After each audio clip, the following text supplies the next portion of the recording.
Artiste à la guitare poétique, Yves Duteil a aussi goûté à la politique, une façon pour lui de mener ses combats le plus concrètement possible.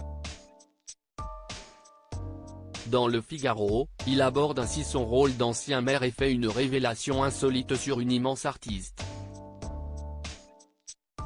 Le talent musical d'Yves Duteil est bien connu et ses 50 années de carrière sont célébrées avec un coffret. Celui à qui l'on doit la poétique chanson Prendre un enfant par la main a également mené en parallèle une carrière politique, il a été maire de son village de Précy-sur-Marne en Seine-et-Marne. Pour Le Figaro, l'artiste de 74 ans se remémore de nombreux moments de sa riche vie, livrant des anecdotes très surprenantes. En 1989, Yves Duteil devient édile, une façon pour lui de mener jusqu'au bout ses combats pour améliorer son village. C'était complètement inattendu, mais en même temps, ça a été une période passionnante pour moi et mon épouse, Noëlle Léonore Mallard, mère de sa fille Martine, note de la rédaction. Qui était mon adjointe. Ça a été une belle aventure humaine qui m'a aidé à m'ouvrir. Durant 25 ans, le chanteur, connu pour être chiracien, était donc maire, menant de nombreux combats en rêvant d'être utile pour ses concitoyens. Jacques Chirac lui avait d'ailleurs conseillé de se présenter pour pouvoir accomplir ce qu'il souhaitait. Parmi ses administrés se trouvait un grand nom.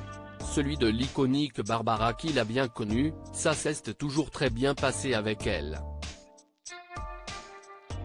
Elle invitait toujours les personnes âgées du village à ses concerts. Pour sa série de concerts au Châtelet en 1993, elle avait distribué des préservatifs à la volée. À la fin de cette tournée, il lui en restait beaucoup, dont elle a fait cadeau à la mairie. On s'est retrouvé avec 1 mètre cube de préservatifs à distribuer aux jeunes du village et des communes voisines. Yves Duteil, désabusé par la politique d'aujourd'hui. Yves Duteil a tourné la page de sa fonction de maire pour se concentrer sur son travail artistique. Il garde un souvenir intense de son travail mais porte un regard désabusé sur la politique. Je pense que le monde n'est pas régi par des masses, mais par des individus. Les grandes choses qui se sont faites dans le monde, si est Simone Veil, Einstein, Martin Luther King. On rêverait d'une assemblée de sages sur le modèle du GIEC, qui porterait sur le monde un regard bien plus large que le partisanisme auquel on est confronté aujourd'hui.